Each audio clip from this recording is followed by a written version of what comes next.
اب اسحاق بوڑھا ہو چکا تھا اور اس کی نظر اتنی کمزور تھی کہ وہ تقریباً اندھا ہو چکا تھا۔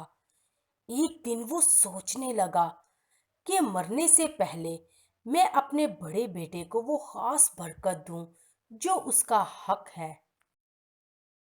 اس لیے اس نے اپنے بیٹے عیساؤ کو بلا کر کہا، بیٹا، تم شکار کے لیے جنگل میں جاؤ اور ایک موٹا تازہ جانور لے آؤ۔ اس کا گوشت پکا کر میرے لیے مزیدار کھانا تیار کرو۔ پھر کھانا کھانے کے بعد میں تم کو برکت دوں گا۔ بچوں کی ماں ربکا نے یہ ساری باتیں سن لی۔ اسے خداوند کا وعدہ ضرور یاد تھا کہ یعقوب کو پلوٹھے کی برکت ملنی چاہیے۔ اب وہ سوچنے لگی کہ اس مسئلے کا حل نکالنا اس کی اپنی ذمہ داری ہے۔ خداوند پر بھروسہ رکھنے کے بجائے اس نے یعقوب کو بلایا اور کہا، کیا تمہیں معلوم ہے کہ میں نے تمہارے باپ کی کیا بات سنی ہے؟ وہ عیساؤ کو یہ خاص برکت دینا چاہتے ہیں۔ جلدی جا کر ریوڑ میں سے 2 اچھی سی بکریاں لے آؤ تاکہ میں ان کا گوشت پکا سکوں۔ پھر تم ہی اپنے باپ کے پاس گوشت لے جاؤ اور وہ تمہیں برکت دیں گے۔ یعقوب یہ سن کر ڈر گیا اور کہنے لگا، لیکن میرے بھائی کے جسم پر بال ہیں اور میرا جسم صاف ہے۔ جب میرے باپ مجھ پر ہاتھ لگائیں گے تو ان کو معلوم ہو جائے گا کہ میں جھوٹ بول رہا ہوں۔ پھر برکت کی جگہ وہ مجھے لعنت دیں گے۔ لیکن اس کی ماں نے کہا، صرف میری بات مان لو، سب کچھ ٹھیک ہوگا۔ اس لیے یعقوب نے اپنی ماں کی بات مان لی۔ اس نے خداوند کی فرما برداری نہیں کی جس نے ہمیں حکم دیا تھا کہ جھوٹ نہ بولو۔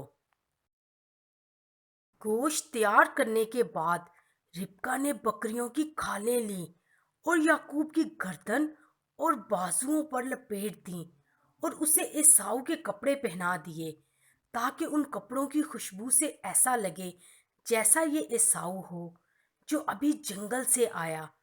پھر یعقوب اپنے باپ کے پاس گیا۔ ابو جی، میں آ گیا ہوں، یعقوب نے کہا۔ اسحاق نے پوچھا، تم کون ہو؟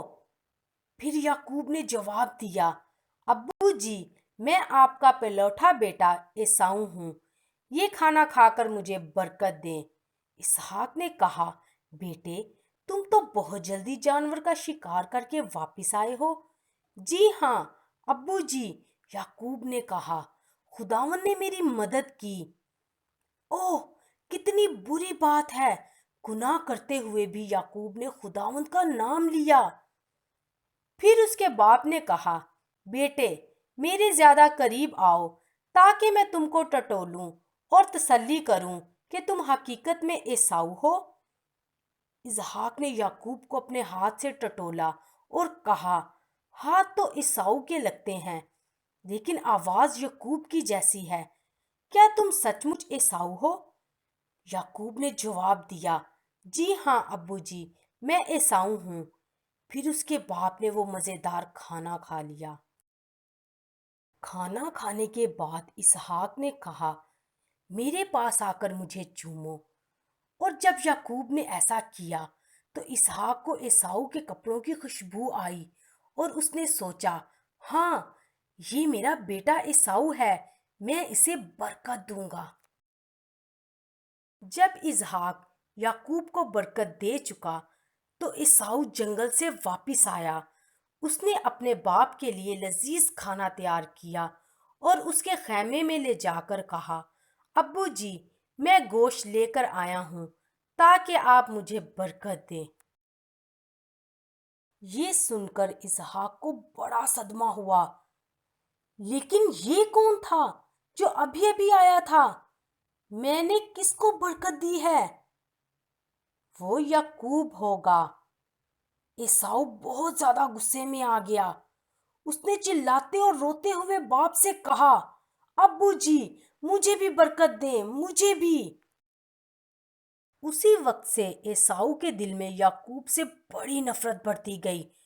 اس نے ارادہ کیا کہ میرے باپ کی موت کے بعد میں اپنے بھائی کو مار ڈالوں گا، پھر یہ سب کچھ میرا ہی ہوگا۔ اس وقت بھی ربکا سوچ رہی تھی کہ معاملہ ٹھیک کرنے کے لیے اسے کچھ کرنا ہوگا۔ اس نے یعقوب سے کہا، تمہیں یہاں سے بھاگنا ہوگا کیونکہ یہاں رہنا بہت خطرناک ہے۔ تم اس ملک میں جہاں میں پیدا ہوئی میرے بھائی کے پاس جا کر رہو۔ جب ایساؤ کا غصہ ٹھنڈا ہو جائے گا تو میں تمہیں واپس لانے کے لیے کسی کو وہاں بھیجوں گی۔ ربکا اسحاق کے پاس بھی گئی اور کہنے لگی، میں نہیں چاہتی کہ یعقوب ایساؤ کی طرح اس ملک سے دلہن لے۔ آپ اسے اس ملک کو بھیجیں جہاں سے میں آئی تھی، تاکہ ہمارے رشتہ داروں میں سے کسی لڑکی سے شادی کرے۔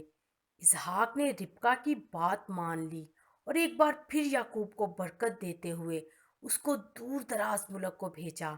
کتنا افسوسناک خاتمہ! آپ دیکھیں، ابھی یعقوب بالکل اکیلا اپنے گھر سے جا رہا ہے۔